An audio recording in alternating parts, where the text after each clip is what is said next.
प्राणियों में, मनुष्यों में कितनी मित्र भावना की दृष्टि रखते हैं, कितना अच्छा व्यवहार करते हैं, वो धर्म है। आज कई बातें, भ्रांतियां हैं धर्म के साथ। एक तो ये कहा जाता है कि धर्मनिरपेक्ष राष्ट्र, भारत धर्मनिरपेक्ष राष्ट्र है और राजनीति को धर्म से अलग करो, धर्म को राजनीति से अलग करो। धर्म में राजनीति नहीं होनी चाहिए या राजनीति में धर्म नहीं होना चाहिए, और धर्म के नाम पर वोट मांगना अपराध है। वोट मांगना ठीक नहीं है, वो सांप्रदायिकता है। संप्रदाय को, धर्म को, दोनों को घालमेल कर दिया। धर्म का पर्यायवाची कोई शब्द हो ही नहीं सकता। कोई राष्ट्र धर्मनिरपेक्ष न तो हो सकता है और न होना चाहिए। अच्छा, धर्म के नाम पर तो वोट नहीं मांगना चाहिए। धर्म के नाम पर वोट मांगने का मतलब यह है कि देश के लोगों, मैं अपने कर्तव्यों का ईमानदारी से, सच्चाई से निर्वहन करूंगा, मैं निर्बल को नहीं जताऊंगा, मैं दुष्टों को दंड दूंगा और देश की ठीक ठीक प्रकार से सेवा करूंगा। धर्म के नाम पर वोट मांगने का यह तरीका है।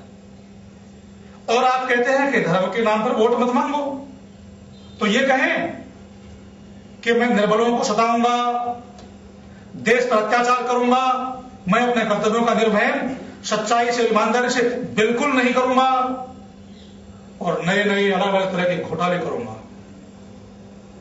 तो क्या ये जो अधर्म आचरण है, इस पर वोट मांगना चाहिए। और जिस दिन ये आपकी विचारधारा बन जाएगी, उस दिन राष्ट्र, समाज और परिवार कोई भी नहीं चल सकता।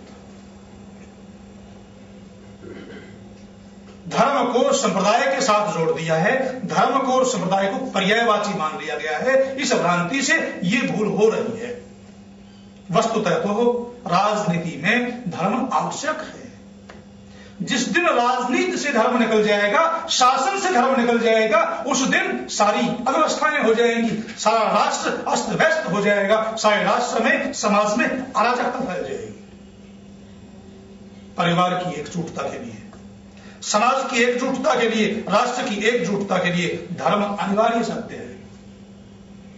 भला मनु ने जो धर्म के 10 लक्षण बताए हैं, धृति, क्षमा, धृति, क्षमा, दम, अस्तेय आदि आदि जो लक्षण बताए हैं, तो ये किसी संप्रदाय की बात कहां कर रहे हैं? इनको यदि अपने जीवन में नहीं ढालोगे तो राष्ट्र को, समाज को, परिवार को कैसे चला पाओगे? भला अहिंसा के बिना, सत्य के बिना, करुणा के बिना, मैत्री के बिना, मुदिता के बिना, दया के बिना, मित्र भाव के बिना कोई परिवार, कोई समाज, कोई राष्ट्र कैसे चल सकता है? धर्म वो तत्व है जो परिवार, समाज और राष्ट्र को जोड़कर चलता है। पति और पत्नी में जो रिश्ता है वो धर्म का रिश्ता है। दो अनजाने व्यक्ति साथ साथ जीने का संकल्प लेते हैं, उनके बीच में जो सेतु का कार्य करता है वो तत्व ही तो धर्म है। जो उन दोनों के बीच जो सेतु का काम कर रहा है वो तत्व। नहीं तो आज जो रोज रोज तलाक हो रहे हैं, आपने उस धर्म के सेतु को हटा दिया। आज जो परिवार टूट रहे हैं कि महिला किसी ज्यादा सुंदर पुरुष को देख करके उसको पति बना लेती है और अपने पूर्व पति को थोड़ी सी विचारधारा में मतभेद होने पर तलाक दे देती है। धर्म को अपने जीवन से निकाल दिया, परिवार टूट रहे हैं, समाज टूट रहा है और राष्ट्र में अव्यवस्था हो रही है। आतंकवादी सर उठा रहे हैं क्योंकि आपने कह दिया कि मेरा देश धर्मनिरपेक्ष है, धर्म से कोई सरोकार नहीं। चाहे कोई अन्याय करे, चाहे कोई अत्याचार करे, चाहे कोई खून की नदियां बहाए, निर्बलों को सताए, आपको तो धर्म से कोई सरोकार है ही नहीं। आपका देश तो धर्मनिरपेक्ष राष्ट्र है। जब तक इस देश में धर्म का शासन रहा, राजनीति पर धर्म का अंकुश रहा, तब तक इस देश में सुख का साम्राज्य था, शांति का साम्राज्य था। सृष्टि से लेकर महाभारत पर्यंत 200 करोड़ वर्षों की संस्कृति, इतनी पुरानी संस्कृति यह है भारतवर्ष की। सृष्टि से लेकर महाभारत पर्यंत इस देश का चक्रवर्ती साम्राज्य सारी दुनिया पर रहा था। क्योंकि उस समय तक राजनीति पर, शासन पर, शासक पर, राजा पर और प्रजा पर धर्म का अंकुश था।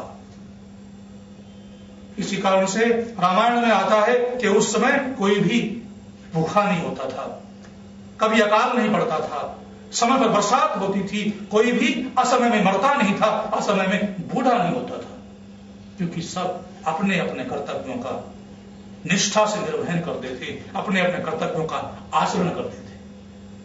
और जिस समय से धर्म को अपने जीवन से कुछ निकाल दिया, तो जैसे मैंने बताया था कि शरीर में 80% मात्रा जल की है, कुछ भी कम होने पर तुरंत प्यास लगती है। आत्मा का स्वभाव तो 100% धर्म है।